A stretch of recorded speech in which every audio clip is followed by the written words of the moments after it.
Abụ m nwa agbọghọbịa nụrụ di obodo oyibo ka ibe m si anụ di obodo oyibo, mana m amara na mbalụ moto ndị oshi. Nwa okolobịa anụnwa si obodo oyibo wee nata wee bịa mee ego m UK ka ọ nọ. Si ọkwanịa wee mesie ego m wee sị m chelie na ya ga-eme gịnị, na ya ga-abịa kpọrọ m. Ihe kasị njọ bụ na ọ bịa wee welu woman nye m si na ejenti ga-enyela m aka iji wee kwado akwụkwọ m ga-eji bịa obodo oyibo. Kwa mbọsị m na-esogheri nwoke a n'ike n'ike, ọkọlụgbogo ọkọlụgbade. Mgbe nọ after 1 year, the guy nata tụba m ime, mụọ dị ya nwa, ọ bụrụ nwa nwaanyị. Ọ pụkwa again. Anọkwa m na-eche akwụkwọ m ekwere aga. Na-akwụghalikwa kwa mbọsị na-ekpogheli faịlụ mfiliche ụfọdụ ndọka adọka, ụfọdụ nche demand. Kwa mbọsị demand na-asị m na edina igo m akwụkwọ, nkwa m eje na sị na akwụkwọ m agara na ụfọdụ na-adụ unlucky. Ọ natakwa nke ịbụọ tụbakwa m ime, mụkwa nwa, bụrụ nwa nwaanyị. Ọkwanịa ka m nwụsịzịrị nwa nwaanyị, mkpọbazi anya na fon, ọ narazi epik call na once in a while, omume ebido gbanwee. Ihe na-agwụ na ihe anụnwa gwụ 6 years ka m nọgo ebe m na-echie plus ụmụ na-abụ m mụọlịa. Mana ihe gbazimụgali bụ na etiego m akwụkwọ ihe kali 4 times. 4 times ahụ m tiela akwụkwọ, enwere nye m akwụkwọ mgbe ọbụla a na-edina m akwụkwọ, mgbe ọbụla unu amagolunu nọlụ na-eche. Wee nọkọtaza ndị mmadụ wee gwaba m okwu. That man o ji wee mee legend wee sị m ọ na m enwere mmadụ ebe di m nọ, na ọ bụ na nwee mmadụ ebe di m nọ, mụ gba imi na ala ka mmalụ ife na-eme, na enwere ike ịgwa m anything. Ịghọtago, maka na akwụrụ ụgwọ nọ ihe afọ na-eli ka a na-achọ. Mana ya ma ngozili m chọọ ejenti ọzọ, mụ gwa di m ka anyị chọba onye ọzọ. Ihe a ka ọ gwa m. Wee ga wee chebe ihe anụnwa, wee ga wee jụba ndị mmadụ, wee ga wee tinye anya na mmiri. In fact ezuzuke m maka na ịgba alụ na ọ bụrụ na di gị jebe obodo oyibo a na-ezo nke weta na sị gị zokwe ndị mmadụ ama na ị na-eti akwụkwọ zokwe ndị mmadụ ama na ndị ajọ mmadụ erikekwe na ndị ajọ mmadụ iji maka ya izochie ibe niile yara akọlụ mmadụ, nwere onye ị ga-akọlụ. N'ọka ihe anụnwa sizi n'egwu wee pụọ ka ajụbala ndị mmadụ.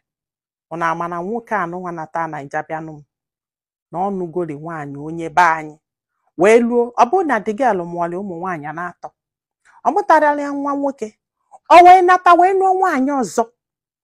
Nwaanyị ọzọ ọ nụrụ bụ ka ọ malụ ma amụtala ya nwa nwoke, which means na ọ bụgodo na m mụtara ya nwa nwoke, na ọ ga-abịakwa dị na alụmdị nwa nwoke, ọ ga-ejiri aghụghọ sef na kwalụmdị nwa mara ama mma anọkwali na-eche. Ọkwụ na afụ gị ọ ihe ndị mere investigeshọn gwa m.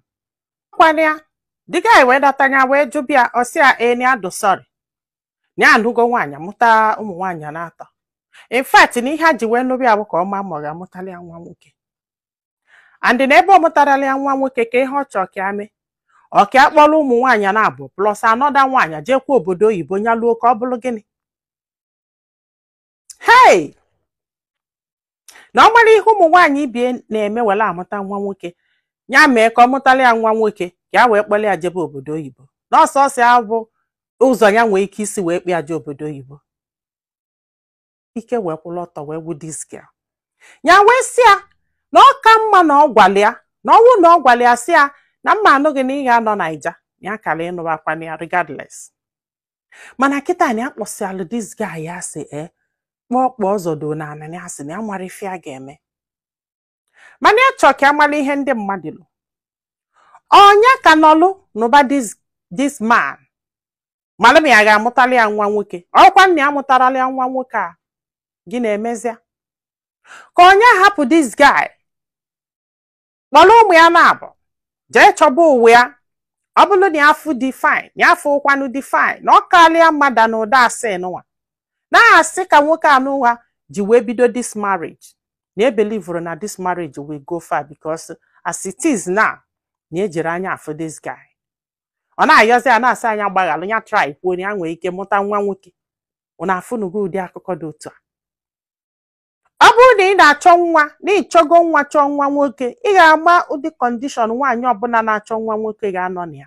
This girl wee sị m na ike kwụọla ọtọ, wee gwa ya na ya gbara ihe a ga-eme, na ebegide gị akwa na ya ma mbete ihe a na-akwa. Nwanne m, kedu ife ilo? Ọnwa agbọghọbịa anụnwa kịta anụnwa nọlụ chebe nwoke anụnwa, chebe mgbe ọ ga-amụtala ya nwoke ka o wee kpọrọ ya jebe obodo oyibo, ka onye hapụ this marriage chọọ ọlụ ọ chọọ ihe ọbụla ọ ga-eme, mana ya jebela onwe ya chọba ụwa ya. Gwa anyị filo na comment section, ma biko nyekwazala anyị aka tụsa ozi a ka olu ndị ọzọ ntị. Ndị be anyị, daalụnụ, ka ọ dị n'ụbọchị ọzọ.